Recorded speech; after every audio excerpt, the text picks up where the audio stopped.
Donald Trump has announced that the outdoor portion of his inauguration, originally planned to be held on Monday, will be canceled due to cold weather. Instead, the event will take place inside the Capitol Rotunda.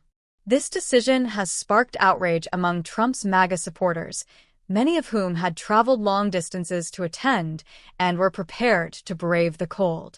Videos circulating online show attendees expressing disappointment and frustration, with some saying they feel overlooked after making extensive plans to witness the historic event.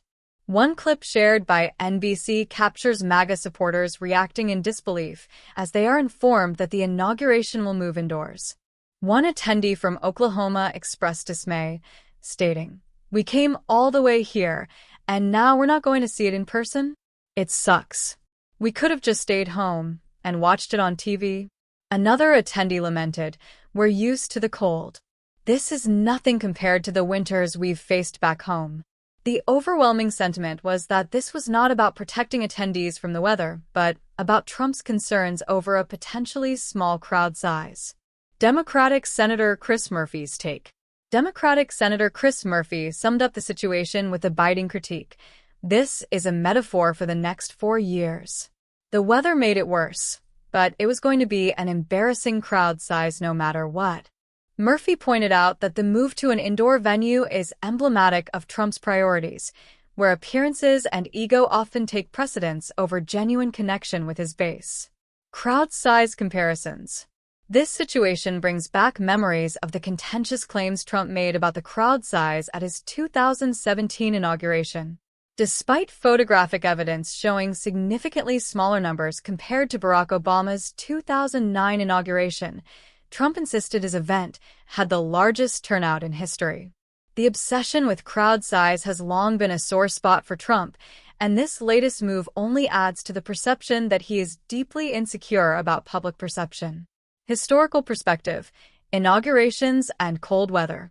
Many pointed out that extreme cold has not deterred past presidents from holding outdoor inaugurations. In 1961, John F. Kennedy stood on the Capitol steps in 22 degrees Fahrenheit minus 6 degrees Celsius weather, with a wind chill of 7 degrees Fahrenheit minus 14 degrees Celsius, to deliver his iconic inaugural address. Photos from that day showed JFK, without a coat, braving the elements alongside his wife, Jackie Kennedy. Similarly, Barack Obama's 2009 inauguration took place in freezing conditions, yet the event drew an enormous crowd. Democratic lawmakers and commentators have taken the opportunity to highlight these historical precedents.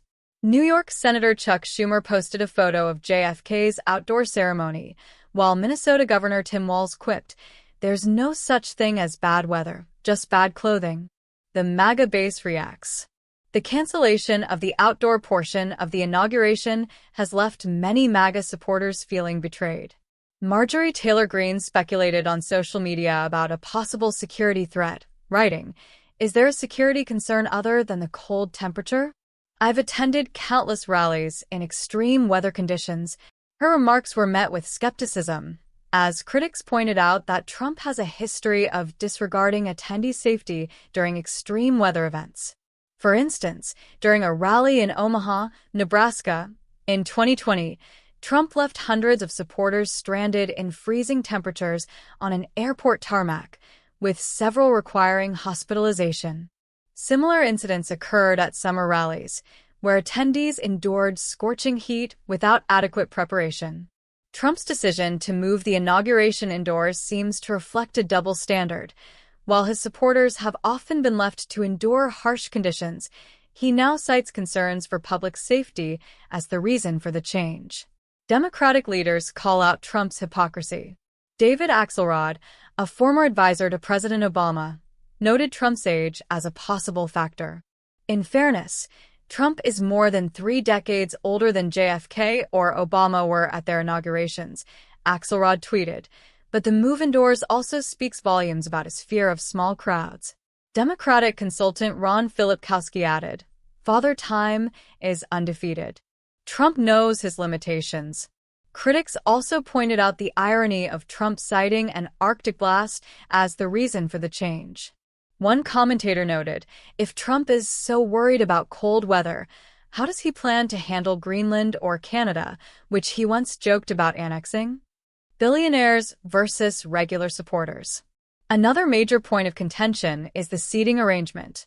The indoor venue will primarily accommodate Trump's billionaire allies, including figures like Elon Musk, Mark Zuckerberg, and Jeff Bezos. Meanwhile, regular supporters who traveled to Washington, D.C. will have to watch the event on screens at the Capitol One Arena.